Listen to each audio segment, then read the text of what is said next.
Allez, bonjour à tous, vous allez bien, j'espère. Parce que sur ce plateau, tout le monde est au top.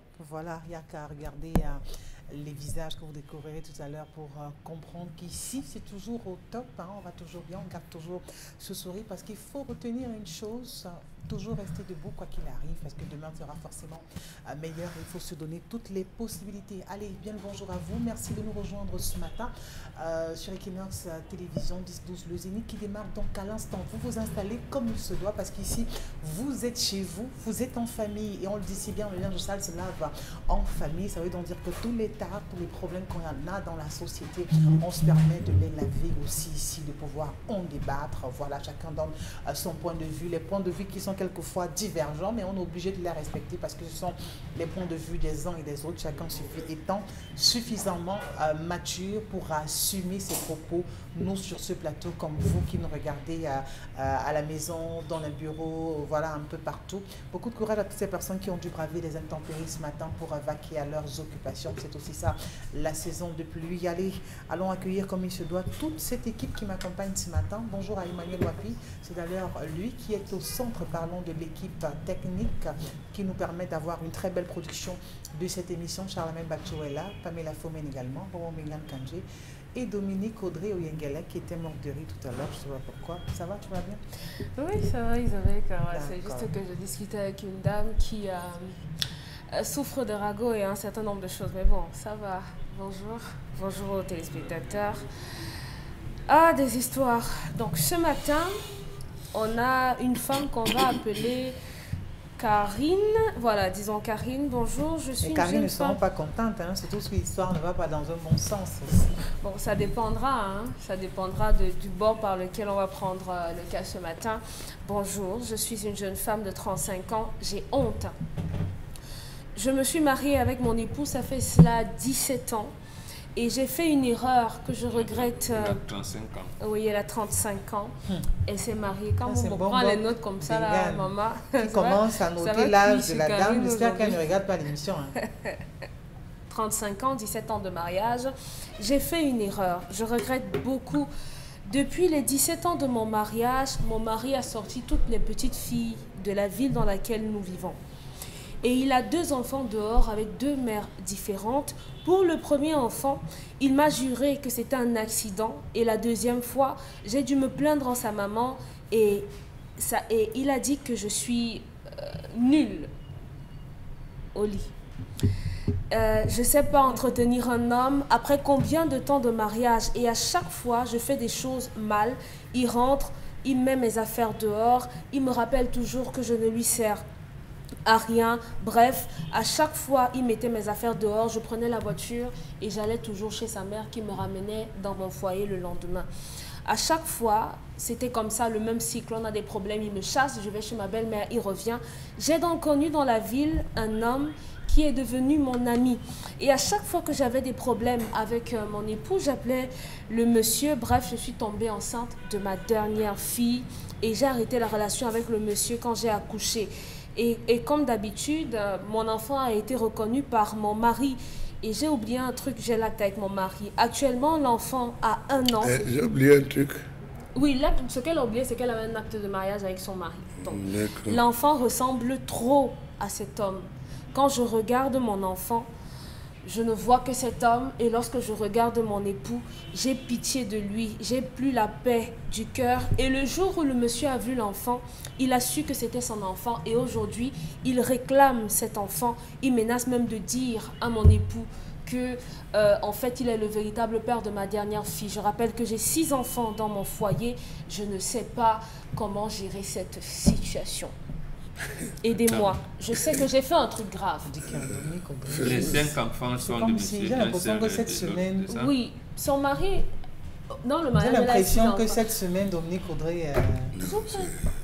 Ça là même, ça sort même du lot parce que les cas que j'ai ici, moi, ça me donne le mal d'estomac, franchement. Ouais, mais qu'on fasse quoi? Bon, Charles, je te fais Non, vraiment. Je veux comprendre. Parce que prenez avec à l'entendre de l'histoire, soeur. Dominique Audrey, tu nous as baladé dans des choses compliquées. Mon mari, je regrette 17 ans de mariage, il a sorti les femmes du quartier. Justement, elle le regret. J'ai trompé mon mari, j'ai fait un enfant avec un autre, qu'est-ce que je dois faire? Mais en d'autres termes, c'est le regret. Non, elle nous a baladé, Dominique Audrey.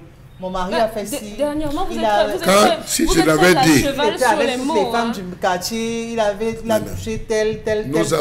Nous avons affaire à une femme, une doucement. La menteuse, gymnastique. une menteuse Doucement, ça, là, invétérée. La femme est une menteuse. C'était le genre de femme, quand elle était petite, on l'attrapait sur quelque chose qu'elle avait fait. Et c'était le nom de tout le monde dans la maison. Oui, il y a des Pour fois, les- elle a volé lundi. Tel aussi avait volé lundi, tel avait fait ceci. Voilà comment vous avez synthétisé l'affaire. J'ai trompé mon mari. J'ai fait un enfant dehors. J'ai caché avec celui que j'ai fait l'enfant dehors. Il a réussi à avoir l'enfant. Maintenant, s'il veut vous récupérer son enfant, il y a Godouin. Donc, vous voulez qu'on fasse les histoires en 2 phrases maintenant? Non, c'est pas en deux phrases. Ça veut dire qu'on va au vif du sujet. Parce que là, elle a biaisé le sujet. En quoi? Premièrement, ce n'est pas l'enfant de ce monsieur. Et allons savoir si les 6 autres. Ce n'est pas l'enfant de celui qui dit dehors là que c'est son De enfant. son fils. C'est l'enfant du mari. L'homme a doté Ah, et d'accord. épousé. Bon. C'est son enfant. Ce n'est pas l'enfant du monsieur. Premièrement. Deuxièmement, la femme a passé le temps à nous dire que oh, l'homme a dit ceci, oh, l'homme portait mes effets, oh, l'homme disait que j'étais nul au lit, oh, l'homme a dit que... En aucun moment, je n'ai écouté là que, ayant passé la nuit, ma mère, ma belle-mère m'a conseillé comment tenir mon mari. Je suis entré dans une association de femmes pour savoir comment tenir mon mari. Je suis allé sur Internet. J'ai eu une discussion avec monsieur. J'ai décidé moi-même de rester voir des films pour adultes à une certaine heure.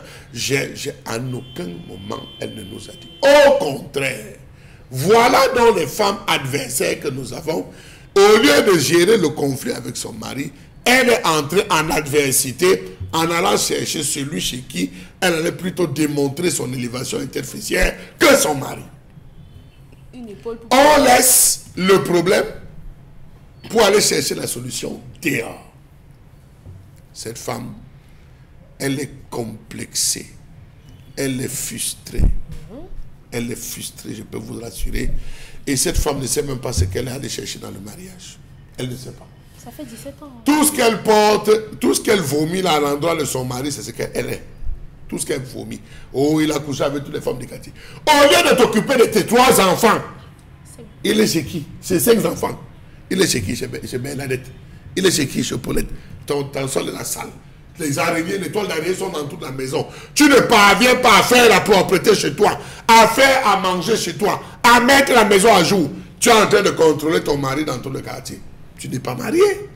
Elle est dans ce mariage de corps. L'esprit est ailleurs et ce n'est pas aujourd'hui que son esprit est ailleurs.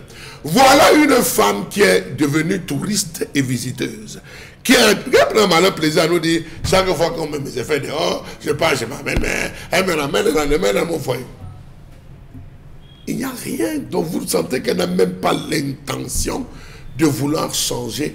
Elle a épousé un homme qu'elle ne comprenait, qu'elle ne connaît pas, qu'elle n'a jamais maîtrisé. Le pauvre homme, je le plains dans l'histoire. D'accord, Charles, mais elle donne l'impression d'avoir voulu égaliser parce que là, elle fait bien savoir, mon mari a eu 2 enfants avec d'autres femmes, ça m'a gêné, j'étais assommée et tout. Elle donne l'impression de ne pas avoir digéré ça, d'avoir voulu faire une réplique comme une sorte de vengeance aujourd'hui. Maintenant, la vengeance, on va dire qu'elle a exécuté comme elle a souhaité, mais seulement ça n'a pas été... Vous savez, chez nous les Bantous, vous ne pouvez pas prendre un enfant qui n'est pas de moi, vous venez me le donner. Vous passez même une nuit avec moi, je saurais. Je saurais. Parce que je parle à mes enfants. Depuis le ventre, depuis les 3 mois dans le ventre, j'entretiens une relation avec l'enfant. J'habitue l'enfant. J'ai une façon de fonctionner. Vous ne pouvez pas prendre un esprit ailleurs, vous l'amener chez vous. Non. Oui, l'enfant peut même me tromper. Elle peut même mettre ce que vous avez mettre, excusez-moi, sur une ose qu'elle est partie en Inde et tout et comme ça. Dès que l'enfant naît, je commence par les doigts. Les doigts, c'est la seule chose qui ne triche pas. Les nez. Chez vous. Oui, ça ne triche pas. Chaque les famille, yeux. chaque famille Ouais, a je dis les yeux. Les orteils du pied. J'ai des orteils serrés. Tous mes enfants ont les orteils serrés. Donc si je vois les orteils... Non, mais génétiquement... Zéro. J'ai dit, je connais. j'auscrute l'enfant jusqu'à la taille, si c'est un garçon de son zizi, je dis que... Mais là, c'est vous qui le faites ou alors votre famille, ou alors votre famille? Non, moi d'abord. Ça commence les 3 premiers jours à l'hôpital, moi. Où je te dis ici, là, c'est pas moi. Cache. Je dis là, c'est pas moi. Je n'ai pas besoin d'aller loin, ce n'est pas moi. Pour le cas d'espèce, maintenant, vraiment, le vin est tiré, maintenant, comment le boire? Non, elle va partir de ce ménage. Pour aller où? Elle va partir, va être chassée de ce ménage. Comment dire? Elle ne va pas dire, l'homme va savoir. Ça ne peut pas se cacher. Ouais, ça ne peut pas. Ça ne peut pas se cacher. Ça ne va pas se cacher. L'homme même sait déjà même. Je peux vous rassurer que l'homme sait déjà. La femme, l'homme peut montrer, excusez-moi l'expression, je ne vais pas être grossier, l'homme peut montrer son sexe à 1000 femmes en une journée. Mais une femme ne peut pas montrer son sexe à 3 hommes en une journée. C'est impossible. Une femme éduquée, normalement constituée, elle ne peut pas montrer son sexe à 3 hommes en une journée. Je veux parler vers les catins. Les femmes je dis une femme normalement constituée ne peut pas se déshabiller devant 3 hommes. Mais une femme qui réussit à aller, vous voyez, elle-même a apporté la malchance dans son foyer. Elle a apporté, et ce n'est pas aujourd'hui qu'elle trompe son mari. Elle trompe son mari depuis. Vous savez, hein, la femme qui vous dit, je veux aussi aller prendre la grossesse, je veux aussi, qui bavarde en disant, c'est sous la colère. Elle est fâchée. Elle va se dire, je vais aller, je vais regarder les autres enfants. Elle ne va même pas vous le marier, hein, que les autres enfants. Je vais dire quoi aux autres enfants demain? Ils vont me regarder comment? On a vu des enfants qui ont clashé avec leur mère, pour parler comme au quartier, qui ont clashé avec leur mère lorsqu'ils ont appris que les 2 derniers enfants n'étaient pas l'enfant de leur père. Souvent, vous arrivez pendant le deuil, on chasse ses enfants, donc tu ne peux pas venir t'asseoir avec nous. Tu n'es pas l'enfant de notre père. Ça crée des divisions et les mamans sont là pour vivre, je vous assure. Les mamans sont là pour vivre cette grosse colère des enfants qui ne disaient pas, c'est moi l'homme. Donc, là où elle est partie, elle a mis cet enfant dans une difficulté terrible, une difficulté totale. L'idéal, c'est de faire quoi? Non, l'idéal, c'est d'attendre que le mari... Elle ne peut pas le dire. Lui-même des résolutions. Oui, il va prendre des résolutions. D'accord, Dominique Audrey. Je n'ai pas envie de commenter ça parce qu'elle s'est mise, elle-même s'est mise. Le type a dans son droit. Elle s'est fourré le droit. Le type a raison. Le type peut débarquer à tout moment, dire que c'est mon enfant. À tout moment, il peut débarquer en disant que c'est mon enfant. Il peut même calculer, récupérer cet enfant. C'est mon enfant. Je récupère mon enfant. Il se met en, comment on va dire, au-dessus de la loi, avec toutes les conséquences que cela. Il peut le faire si l'enfant véritablement le ressemble. Comme on dit, qu'à l'intérieur, il n'y a même pas un enfant qui le ressemble.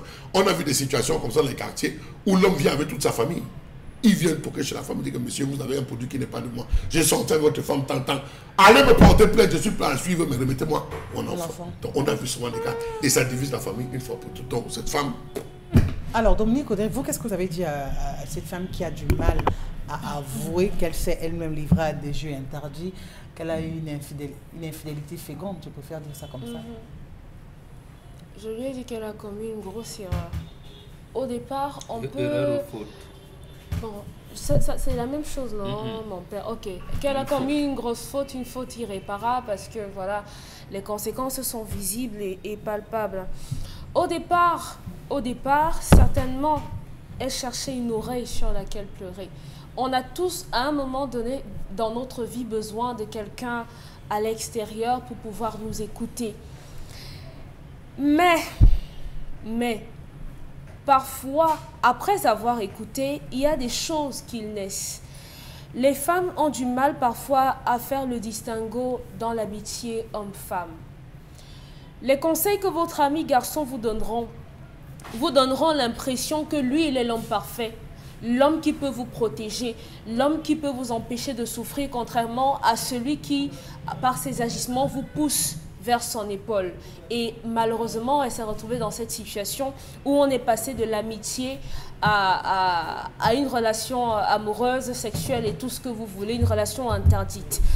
Moi, je lui ai dit de simplement dire à son mari, d'expliquer à son mari... Avec le monsieur avec qui elle a eu cet enfant, le dernier, est-ce qu'elle continue la relation avec lui? Elle dit qu'elle a mis un terme à la relation lorsqu'elle a accouché. C'est un peu rien qui dit. C'est ce que la dame l'a dit. À votre avis, vous pensez qu'une relation comme celle-là s'est estampée du jour au lendemain après un accouchement? Moi, je préfère m'en tenir à ce que la personne me dit parce que je n'ai pas les éléments. Les hypothèses. Non, là, Ça, c'est ce qu'elle a dit, ce qu'elle a dit. Maintenant, vous, est-ce que vous pensez que, voilà, on tire un trait à une relation où on a réussi quand même l'exploit d'avoir un enfant? Oui, je crois qu'elle peut en avoir terminé parce qu'aujourd'hui, elle a des remords. Et comment il a su que c'était son enfant? Il a croisé, non? C'est trop facile. C'est trop facile comment? Extrêmement facile. Mais s'ils sont dans la même ville. C'est trop facile. On est dans la même ville. On se rencontrait. Vous pensez qu'on ne pourrait plus se rencontrer après la naissance d'un enfant? Il y a des collègues qui vous faites des semaines sans voir. Dans le même immeuble. Oui. Voilà. Et elle a fait 9 mois sans voir le monsieur et après la naissance, elle a vu le monsieur. Elle a eu les remords d'être avec un enfant pendant 1 an. Qu'à aucun moment elle n'ait pu voir son père. C'est féminin ça. Et pourquoi elle pleure donc aujourd'hui? Parce qu'elle dit qu'elle regarde son mari, elle a pitié de lui. Elle regarde son mari, elle n'a pas l'impression que son histoire est incomplète? C'est-à-dire qu'elle est incomplète avec elle-même. Elle n'est pas en accord avec ce qui se passe dans sa vie, dans Moi, son je cœur. vois une femme qui regrette d'être tombée enceinte. Je ne vois pas à quel moment elle ne regrette pas d'avoir eu cette relation qui lui a permis d'avoir un peu de paix, un peu de bonheur. Parce que lorsqu'elle se retrouve... Est-ce qu'en cherchant la paix, elle n'a pas cherché plutôt le trouble? Justement, c'est pour ça que je dis que son regret n'est pas la relation. Son regret, c'est que la relation ait porté un fruit. S'il n'y avait pas eu de grossesse, certainement elle aurait continué sa relation paisiblement avec le monsieur. Vous donnez l'impression, quand on vous écoute, Dominique Audrey, pour une femme être enceinte, oui, ça arrive comme simplement. C'est-à-dire que ça ne dépend pas d'elle ni de la personne en face. C'est l'effet du hasard. Vous donnez l'impression que c'est le fait du hasard. Vous savez tout de même qu'il y a des femmes qui sont tombées enceintes sans le savoir. Dominique Audrey. Vous connaissez le phénomène de la... Audrey, vous êtes mariée. Je vous en prie. Vous êtes mariée et vous décidez d'aller sans préservatif. Oui. Connaissez-vous, Isabelle Caron, le phénomène... Je ne suis pas en train de justifier. Le phénomène de la double ovulation par mois, vous connaissez? Il y a des femmes qui en ont. Il y a des femmes qui sont tombées enceintes sans s'en rendre compte. Je ne suis pas dans une justification. Je suis en train de vous dire ceci. Le regret de la dame... Une grossesse. Est-ce qu'on est au moins d'accord sur le fait qu'une grossesse arrive si des précautions n'ont pas été prises? Oui. Au préalable? Oui. Donc, dès le moment où on ne prend pas les précautions, on a choisi, où on a voulu... Il y a des hypothèses. C'est-à-dire qu'à partir du moment où vous avez des rapports sexuels non protégés, les hypothèses sont là, les probabilités sont là. Je ne peux pas dire de façon péremptoire que la dame a choisi, a voulu tomber enceinte du monsieur. Ce que je sais, et je m'en tiens à ce qu'elle m'a dit, c'est qu'elle a cherché une épaule, elle a cherché une oreille, elle a cherché la paix, et un peu de douceur, un peu de tendresse. Dominique Audrey, vous êtes en train de justifier ça. Vous justifiez quelle oreille on va chercher? Quelle oreille on va chercher sur un oreiller? Je suis désolée. Quelle oreille qu'on va chercher sur un oreiller? Écoutez. Alors tu veux me parler? Oui, je veux parler. Je suis couché à l'hôtel Saint-Pierre. C'est un confessionnal. Charles Amel, la première fois que les deux se sont parlé, ils ne se sont pas parlé dans un hôtel. Et c'est pour ça que j'ai dit que les femmes se laissent généralement emporter. Parce qu'au départ, on parle avec quelqu'un qui nous conseille, qui nous comprend, qui nous écoute. Et après, on se laisse emporter par les sentiments, la sensation d'être protégé, la sensation d'avoir un homme qui va nous traiter différemment de celui dont on se plaint. Donc, si vous faites semblant de ne pas m'écouter pour me caricaturer, moi je suis désolée. Mais ce que je dis, c'est que la dame, Isabelle Caron, je reste arc-boutée dessus. La dame n'a pas voulu tomber enceinte du monsieur. La grossesse est arrivée. Tout simplement. Donc maintenant, moi, je ne peux pas venir m'asseoir et dire la dame a voulu tomber enceinte. Je ne sais pas, elle ne me l'a pas dit. Moi, je me retiens simplement à ce que les gens me disent. Qu'est-ce qu'elle va faire aujourd'hui? Dire à son mari. Et ensuite? Ils vont décider tous les deux. Ils sont mariés, ça fait quand même 17 ans. Donc, elle peut dire à son monsieur, j'ai eu un moment d'égarement à tel moment précis de la relation. Je me suis sentie marginalisée, je me suis sentie incomprise, bien que ça ait fait 17 ans, 16 ans de mariage, que tu dises que je ne puisse pas être ceci, je ne puisse pas être cela. Le jour où tu m'as chassée, c'était tel jour par rapport à telle situation. Avant d'arriver chez maman, j'ai rencontré un homme qui m'a vu en train de pleurer dans la rue. Il m'a interpellé, il m'a demandé de m'asseoir. Il m'a demandé de lui expliquer ma situation. Je la lui ai expliqué ma situation. Et je lui ai dit oui, je suis en période de féconde. Allons faire l'enfant. Donc vous pensez que la relation date d'un jour? Non, cette relation ne date pas d'un jour. C'est parce que comme moi je dis, je suis en train d'interpréter. À chaque fois que vous prendrez mes interprétations comme des positions, des justifications, on ne s'entendra jamais. Je suis désolée, vous voilez tellement la face que... Vous avez Caron. Pamela Fomen, dites-nous. être enceinte, avoir un enfant. Elle dit que les 5 enfants sont de son époux. Oui. Elle précise. Elle précise. Oui. Que les 5 premiers sont les enfants demandez-lui de son donc, époux. c'était une grossesse préméditée ou pas? Madame, répondez-nous. Oui, qu'elle dise. Est-ce que c'était prémédité ou alors c'était le fait du hasard? Voilà qui vous est croisé, vous étiez à la mauvaise période et heureusement ou malheureusement c'est arrivé. Ça aussi, précisez-nous. Oui. C'est important de le savoir. Pamela Fomen, comment vous appréciez la façon de la femme d'avoir géré? Vous allez commencer d'abord par taper sur les doigts les hommes parce que pour elle, c'est la réaction, le comportement que son mari a eu qu'il a induit en erreur. Bon, si c'est une erreur aussi, parce qu'avoir un enfant, comme vous diront, c'est une grâce. Oui, on peut se permettre de dire que les responsabilités sont partagées, mais la femme est plus fautive que son mari, parce qu'en 17 ans, même si votre mari est irresponsable, comme elle a dévoilé dans l'histoire, même si votre mari a plein d'enfants dehors, je pense qu'à 17 ans de mariage, vous êtes mieux placé pour savoir comment gérer encore que cela. Dans ces 17 ans de mariage, on n'a pas écouté dans l'histoire au moment où elle a dit mon mari découchait, mon mari ne rationnait pas, mon mari ne paye pas la scolarité des enfants, mon mari ne s'occupait pas son mari a 2 enfants dehors. Il fait ce qu'il a à faire, mais il est frivole. Ça veut dire quoi? Malgré ses faiblesses que son mari a évoquées, son mari ne lui a jamais parlé de divorce. Son mari était toujours fidèle à elle. Elle dit, je n'ai pas voulu l'enfant au départ et j'ai cru que cet enfant était de mon mari. Ah, ça veut dire qu'elle a couché avec les deux au même moment. Quand je vous ai dit hier qu'une femme peut entretenir un rapport en 2 jours avec 2 hommes sans savoir qui est exactement. Je dis donc, elle joue à quel jeu? Non, mais c'est encore très grave que vous couchez avec le dit même, c'est une catastrophe. Encore le soir. Je pense qu'elle aurait dû garder le silence. Elle a répondu à une question. Et nous laisser parler tout ce qu'on pense. Je pense qu'elle aurait gardé le silence. Maintenant, attendez, vous posez une question, vous répondez, vous estimez que... Non, elle est en train de laisser croire qu'elle a couché avec son chaud le matin, couché avec son homme le soir, et du coup elle est tombée enceinte, elle ne sait pas à qui appartient l'enfant. La leçon à retenir, c'est que si quelqu'un envoie son histoire et que vous posez une question, la personne va devoir la mettre en vérité. En fait, Pamela, parce que l'enfant n'est ni de son mari, ni du monsieur. Parce que jusqu'ici, elle ne nous rassure pas. Elle dit qu'elle a conservé l'enfant parce qu'elle se disait que c'était pour son mari. Ça veut dire qu'au même moment, je veux dire, en écart de peu de temps, elle a couché avec une femme qui ne sait pas qui est. C'est lorsque l'enfant a commencé à ressembler au type qu'elle a compris qu'en fait... C'est quand l'enfant est né qu'elle a su que l'enfant appartient à son choix. Non, je vous trouve méchant. Non, c'est pas méchant, Audrey. Ce n'est pas méchant. La dame a dit clairement l'enfant n'est pas de son mari. Comment vous pouvez dire qu'aujourd'hui elle ne sait pas qui est le père de son enfant? Non, mais c'est après d'avoir couché qu'elle a su. Dominique, lisez la réponse de la dame. Allez-y. Non. On ne peut pas dire que cette femme n'a... À quel moment on a dit que l'homme l'a violée? Je croyais que c'était l'enfant. Je croyais que c'était l'enfant de... Au départ, je croyais que c'était l'enfant de mon mari. Dire qu'on croit que c'est l'enfant de son mari veut dire qu'on a tout mélangé dans son cerveau. Bon, allons-y. Ouais, vraiment, les problèmes de femmes. Alors, je pense que cette femme, elle ne va pas garder le silence pour longtemps et qu'elle dise la vérité à son mari. Qu'elle dise la vérité à cette femme. Quelle vérité doit-elle dire à son mari? Parce que ça aussi, il faut le savoir. Mais là, on parle d'une femme qui, au départ, croyait que l'enfant était de son mari. Ensuite, quand elle regarde l'enfant, elle dit c'est l'enfant du monsieur. Mais là, le monsieur regarde l'enfant et dit que c'est sa part.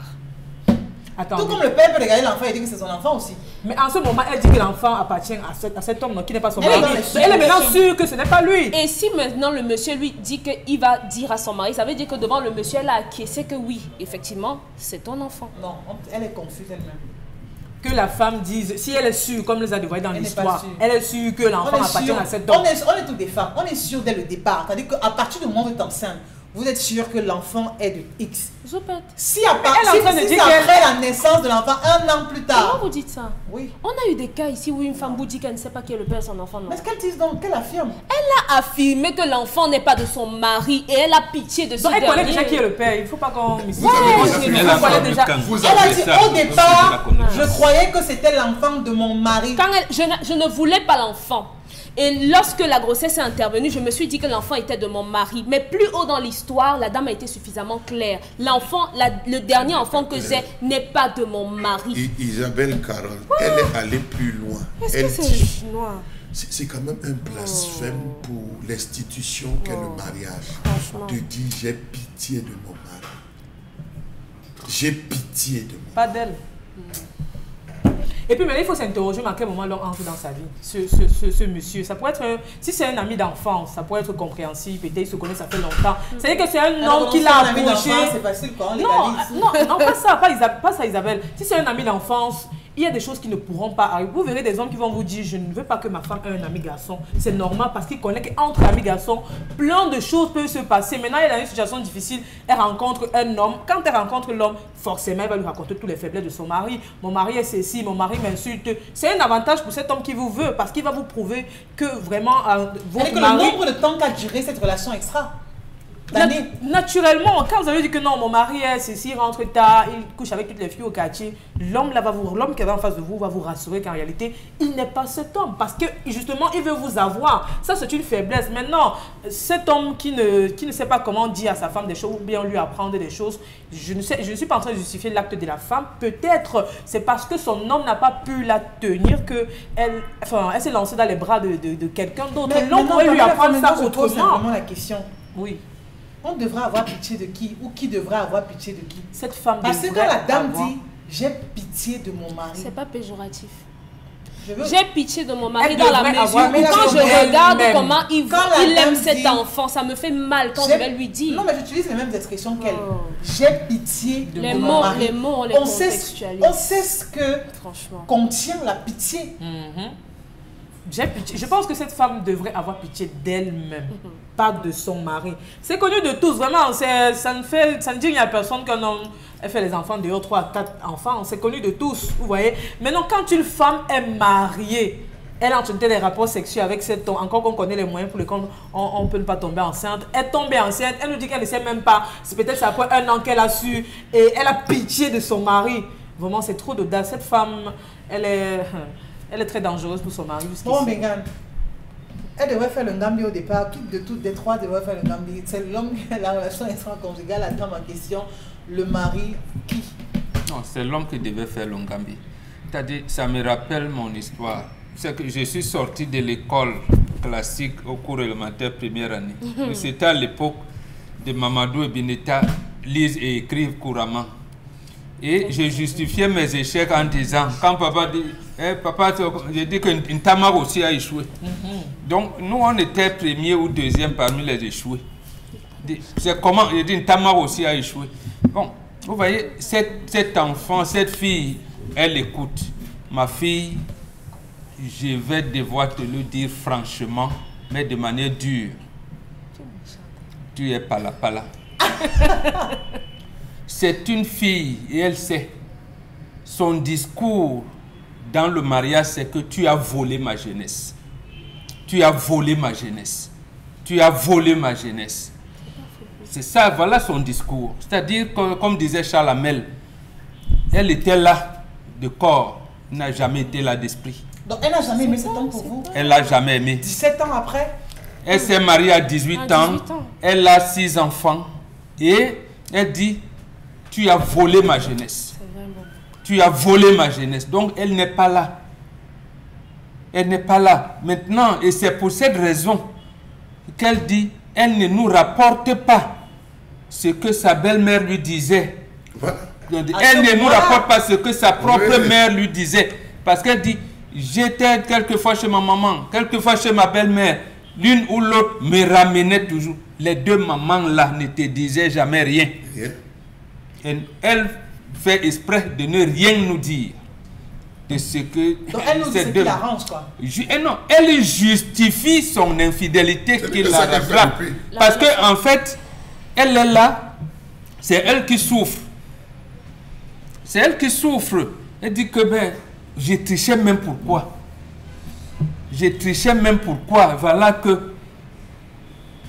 Donc, c'est elle qui est dans la souffrance maintenant et elle se dit, mais j'aurais dû laisser. Maintenant, vous avez dit, le verre est tiré. Le verre est tiré. Mais si on regarde nous Bantou, même si l'enfant, vous l'aviez fait avec un Libanais ou un Américain, l'homme, c'est son enfant. Non, on ne rejette pas l'enfant.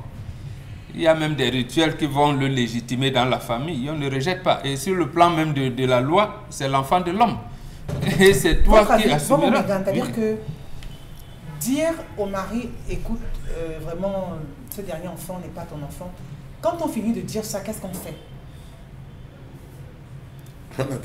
On attend le on dit ça étant chez ses parents, étant chez la mère du monsieur ou étant dans le domicile conjugal. On dit ça étant dans quelle case? Dans le cas précis, on doit le dire d'abord à sa belle-mère. Oui, à sa mère ou sa belle-mère? Sa belle-mère. Donc on laisse le soin à la belle-mère. Lorsqu'elle a informé le fils? Oui, elle allait chez qui? Quand on a découvert que monsieur a 2 enfants avec 2 femmes. Donc voilà qu'elle a passé le temps à justifier l'infidélité. En réalité, elle justifiait son infidélité à elle. Mais elle cherchait les arguments pour valider son infidélité. Elle dit que la relation a duré 3 ans avec le monsieur. Voilà. L'enfant a seulement 1 an. L'enfant a 1 an. Et cette relation n'est pas finie. Parce qu'elle dit que quand monsieur a vu mon cœur, moi-même, voilà comment elle fait son développement. C'est-à-dire que monsieur a vu, va dire à ta belle-mère, c'est là où tu allais, ou à ta propre mère, mais ta belle-mère c'est mieux. C'est là où tu allais quand tu avais les bisbilles avec ton mari. Tu lui dis, maman, j'ai fait fort. L'enfant là n'est pas de Jacques. Tu pleures là-bas. C'est elle qui saura comment dire. Parce qu'en fait, c'est même une manière, c'est comme ça qu'on prépare même les rites de veuvage. Hein. Parce que c'est d'abord les femmes entre elles. Les hommes ne sont pas là-bas. Si la belle-mère affirme, si ce n'est pas l'enfant de mon fils, va rejoindre cet homme, ne met plus jamais les pieds chez mon fils. La belle-mère a la possibilité, je vais dire quoi, je veux dire que la belle-mère peut prendre une décision à la place du fils, c'est-à-dire comment cette oui, mais puisque c'est la même belle-mère qui la consolait. Donc si elle lui dit, si la belle-mère décide de la répudier, comment elle fait? On va faire des formalités de répudiation, de divorce et tout ce que cela comporte. Il y a des formalités. Oui, on revient. En réalité, qu'est-ce qui fait que le divorce ne se prononce pas vite? Parce que les gens vont là-bas eux-mêmes. Il y a 2 choses qui font que le divorce peut être vite prononcé au Cameroun. Il faut montrer que vous avez honte. Et il faut y associer le conseil de famille. Parce qu'on imagine toujours que vous pouvez être là au cours d'un énervement, vous vous reprenez demain. C'est pour ça que montrez au juge que vous avez honte de ce qui s'est passé. Parce que ici, le code de la famille est autre chose. Et que le conseil de famille est en train de valider ce qui s'est passé. Le pardon est possible, Charles Amel, pour cet homme? Non, il ne peut pas avoir de pardon. Il ne peut pas. Il ne peut pas avoir de pardon. Puisqu'elle prépare même avec le père de l'enfant de venir prendre l'enfant. Elle prépare comment? Mais elle a dit que le père a dit que il veut prendre, elle va donc stopper sa commande. Conversations avec elle-même a dit, elle aime encore cet homme-là. Son dernier enfant était la réponse à son mari. Tout à fait. Tu m'as trompé avec plusieurs femmes, tu as fait les enfants dehors, d'accord. Moi aussi, je vais te montrer que je suis une belle femme et que je peux le faire. Et c'est arrivé. Elle veut nous parler de quoi? Wow. D'accord. En attendant, c'est vrai qu'on ne va pas diluer sur le temps qu'il fait parce que la prochaine rubrique est davantage corsée que celle-ci. C'est la colère de Charles Amel.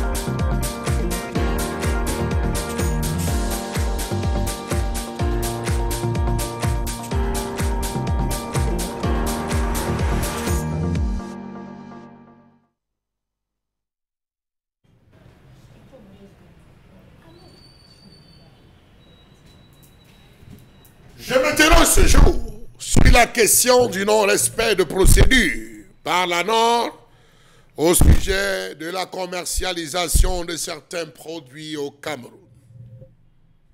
Quel est l'organisme ou les organismes qui sont censés attester de la qualité des produits agroalimentaires, des produits tout azimuts, locaux et étrangers, avant leur écoulement sur le marché? Telle est la question que désormais tout se pose au vu des derniers événements qui ont secoué le Cameroun partant de l'interdiction de commercialisation de certains produits cosmétiques sur le marché, au retrait ou à la demande de retrait d'un produit, d'une sardine sur le marché. On se pose désormais toutes les questions par rapport à les différentes sorties de la Nord. Comment comprendre qu'aujourd'hui on procède au non-respect de la loi du 5 août 1996 relative à la normalisation s'il n'est pas appliqué dans ce pays surtout et par tous? Pourquoi comprendre une normalisation à tête chercheuse? Suivez mon regard. Comment comprendre qu'il n'existe spécifiquement pas de loi qui régisse cette activité? On essaie au Cameroun de se débrouiller avec la loi du 5 août 1996 relative à la normalisation et dont les décrets d'application restent toujours attendus. 25 ans qu'une loi a été promulguée, 25 ans qu'on attend toujours son décret d'application. Que dire de l'insuffisance des comités du personnel chargés de contrôle de la qualité sur toute l'étendue du territoire? Faire un tour en Bopi, marché central, marché Grand Hangar, marché A et B, Bafoussam, marché central, c'est découvrir une panoplie de produits mis à la disposition des Camerounais, des produits qui ont des effets assez lourds. Qui contrôle les produits alimentaires avant la mise en vente? Telle est encore une question qu'on se pose. Quel est l'organisme qui s'occupe de l'opérationnalité et l'efficacité des structures de lutte contre les pratiques commerciales illicites? Qui contrôle les produits alimentaires avant la mise en vente? Qui contrôle les produits cosmétiques?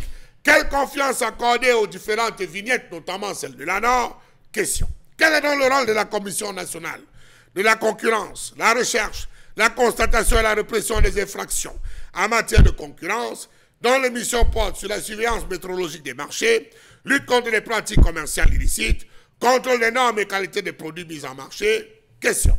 Qui contrôle la conformité aux normes camerounaises rendues d'application obligatoire sur tous les produits qui entrent? Paquets de biscuits qui sont commercialisés, paquets de biscuits et autres, produits de confiserie, boîtes de conserve, produits laitiers d'origine douteuse dépourvus souvent d'étiquettes, fer, ciment, clous, tout ce qui est commercialisé, qui contrôle la conformité aux normes camerounaises. Telle est la question. Quel est le rôle de la LGS, mieux encore de la Nord, dans cette grosse mascarade?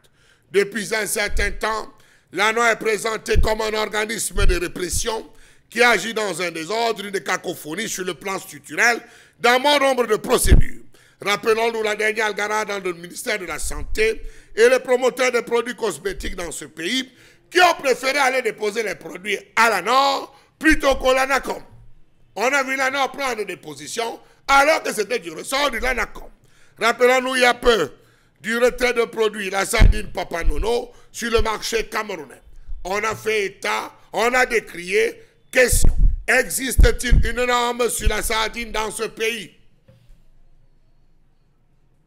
Que les experts nous le disent. Où est passé le laboratoire des produits agroalimentaires qu'on disait opérationnels? Qui pourrait nous expliquer comment est-ce que les différents produits que l'on retrouve sur les étals dans nos marchés entrent dans ce pays?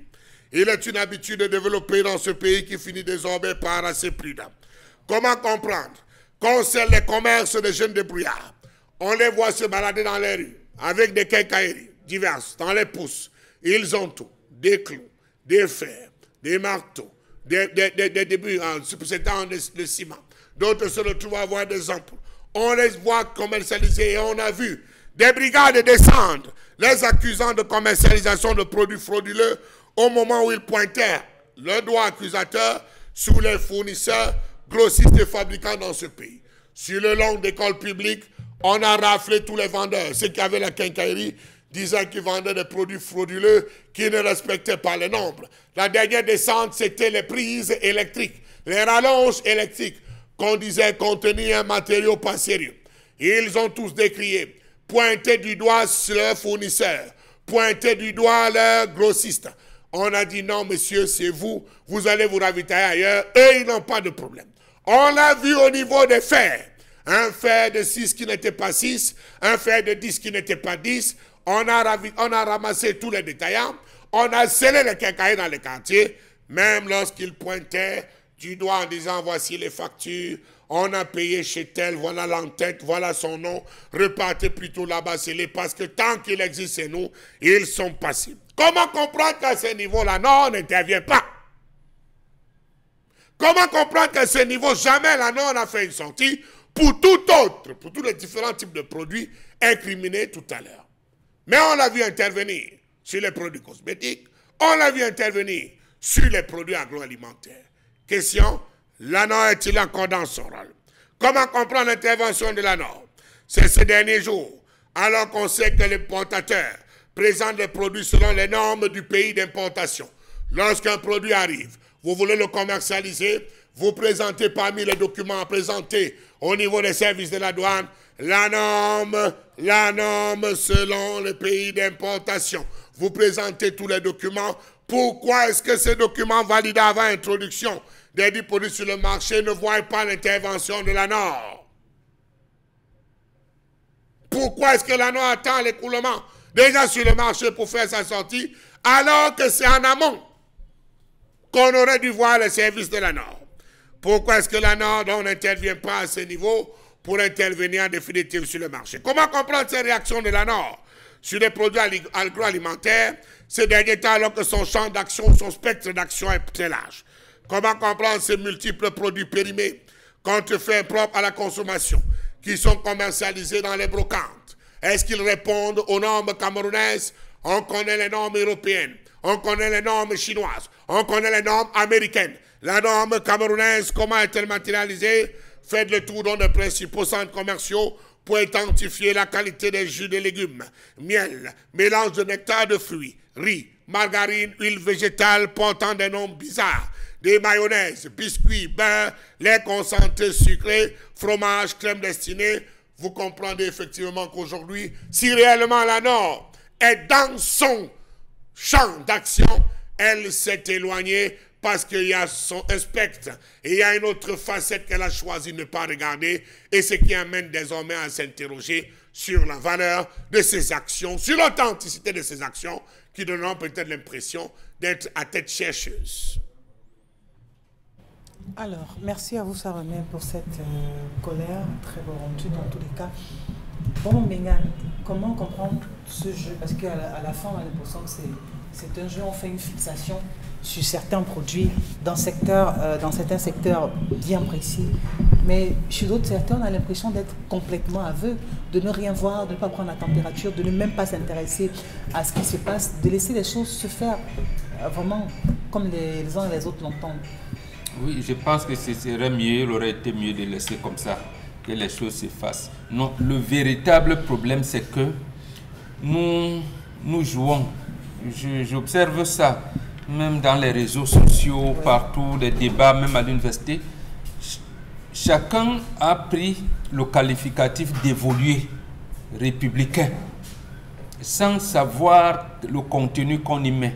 Lorsqu'on parle de normes camerounaises ou alors de normes d'un pays, ça veut dire que le pays s'est organisé et il a dit je prends tel axe ou tel autre axe. Le Cameroun ne sait jamais de venir quelque part pour prendre des axes. Nous sommes à la remorque du système des Nations Unies. Et on pense qu'on peut s'adapter ici et là. On ne peut pas. On ne peut pas. Les normes en Europe, pour que ça soit uni, les Français vous disent que nous, la politique, nos maisons, en campagne, nous pensons que nous pouvons les former ici. Les parpaings, le dosage de parpaings est ceci. Les Allemands vous disent. Maintenant, on peut penser qu'on peut prendre un Allemand pour venir construire ainsi de suite. Il en est de même pour les médicaments, pour tout. Je vous ai raconté l'histoire lorsque le président Clinton a fait voter la loi d'AGOA. Il doit là même faire une joint venture là-bas avec la ville de Philadelphie. Donc aujourd'hui, il doit là être comme la ville de Philadelphie. Mais nous avons eu deux commandes. D'abord, les Américains ont vu un groupe de Camerounais venir avec les cintres en bois, avec un fer au milieu. Ils ont dit, mais ce n'est pas possible. Ils ont fait une commande. Ils ont dit, ils peuvent prendre 2 conteneurs de 40 pieds tous les mois. On n'a même pas fait un demi-conteneur de 20 pieds. Et l'autre, c'était le café UKO.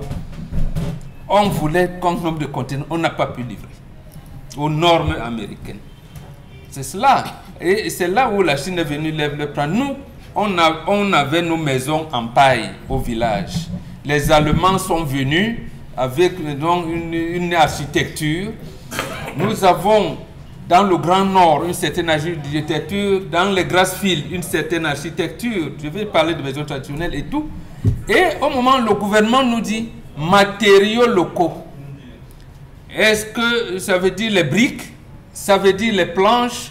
Est-ce que dans les planches on fait comment? Vous avez vu même les bâtiments de la Sopecam qui ont pris feu dernièrement. Vous avez vu certains bâtiments en briques et d'autres en planches. Et même le ministère des Travaux publics à Yaoundé était en planche.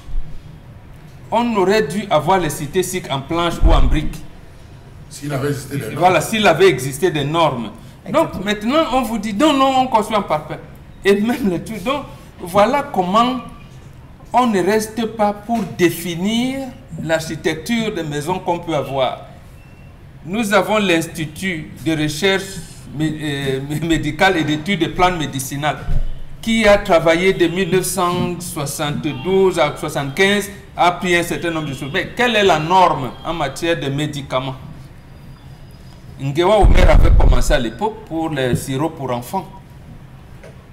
Bon, elle est décédée malheureusement. Est-ce que ça continue? Ça continue, mais de manière, j'allais dire, confidentielle.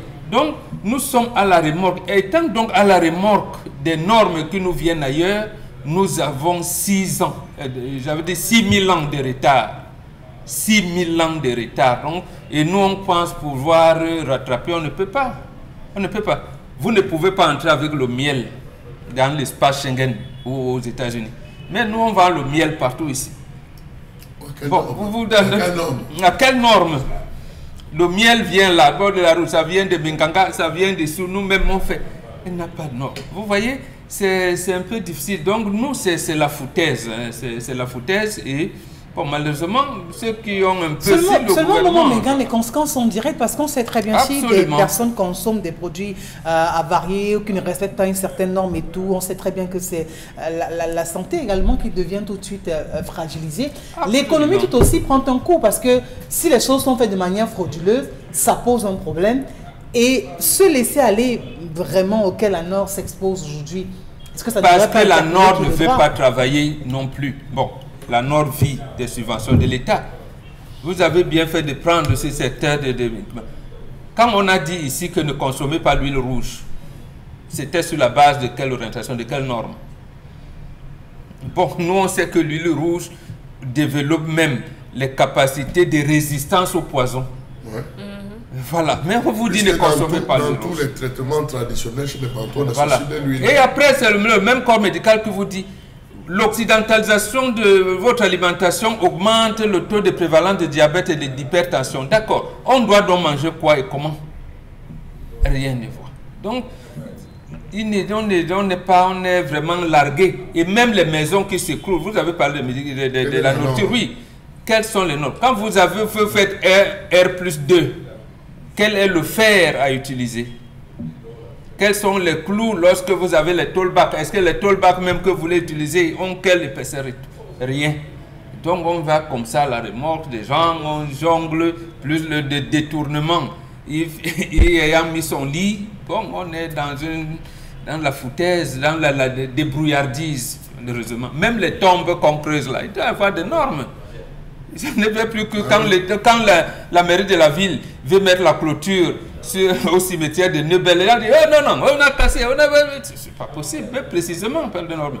Bonapriso, il n'était pas prévu des maisons en étage parce que la norme à un moment donné voudrait que, comme les gens ont plus de piscines et peuvent se retrouver dans une tenue qui sied à leur environnement, il ne faut pas faire de maisons. Mais les maisons en étage ont commencé. Bon, parlez donc, de parler là des quartiers des bobos. On ne sait plus. Denver, on a vu Denver dernièrement. Les routes qui vont dans un quartier résidentiel qui a été pensé apparemment, il n'y en a plus. Même les espaces verts, voilà, pour être pris par des particuliers. Dominique Audrey, comment faire aujourd'hui pour sortir la population de ces griffes, de ces différentes menaces auxquelles ils sont malheureusement exposés? Parce que quand la Nord fin à ses obligations, on est conscient de ce qui arrive ou alors du danger auquel ils exposent toutes les populations. En fait, vous demandez que on enlève la possibilité aux différentes mamans qui, lorsqu'elles se retrouvent au marché, elles voient 1,5 litre de jus à 200 qu'elles achètent. Exact. Qu'on le fasse ça. Ouais.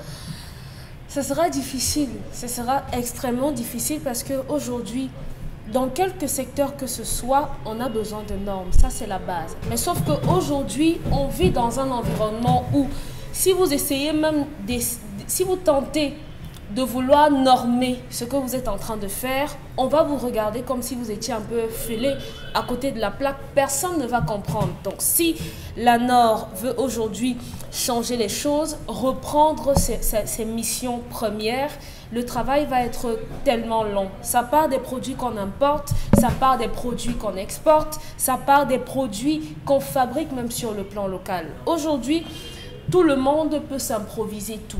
Parfois, vous avez même les formations, vous avez même les aptitudes, mais d'aucuns vous diront les procédures pour pouvoir avoir l'autorisation de commercialiser ou bien de vulgariser votre produit, c'est tellement compliqué, c'est tellement difficile qu'on préfère le faire comme ça dans l'ombre. Aujourd'hui, beaucoup de personnes souffrent d'intoxication. Vous achetez les bouteilles de gaz avec de l'eau dedans, vous achetez du miel dilué, vous achetez des yaourts et tout. Le Camerounais, ce qu'il importe, c'est la date de péremption sur un produit. On ne veut pas savoir avec quoi on a fabriqué, on ne veut pas savoir où encore que même la date de péremption, très peu de personnes pensent à regarder la date de péremption lorsqu'ils achètent un produit, est très peu. Voilà, donc si on n'a pas, si l'ANOR veut pouvoir travailler, il faut faire les descentes dans les usines, il faut faire les descentes dans les commerces, il faut passer en laboratoire tous les produits, il faut inspecter. Donc, il faudrait que l'ANOR soit sur le terrain et que des sanctions soient appliquées. C'est simplement après avoir essayé de faire et communiquer au maximum. On a besoin d'une institution qui vous dit, vous avez vu sur le marché telle tomate en conserve ou bien telle tomate en sachet. Ne la consommez pas parce que les composantes de cette tomate-là vous exposent à ça, ça, ça, ça, ça. S'il y a une communication de cette institution qui a l'autorisation, qui est la voie autorisée, je crois que peu à peu, on pourra retrouver la norme. Alors, Pamela Fomen, aujourd'hui, quel est le chemin, selon vous, qui devrait être tracé, appliqué pour éviter voilà, qu'on soit en train tout le temps de déroger les règles qui sont fixées au départ, parce que l'ANOR, aujourd'hui, a la peine à pouvoir réaliser ou alors appliquer et atteindre les objectifs fixés au départ?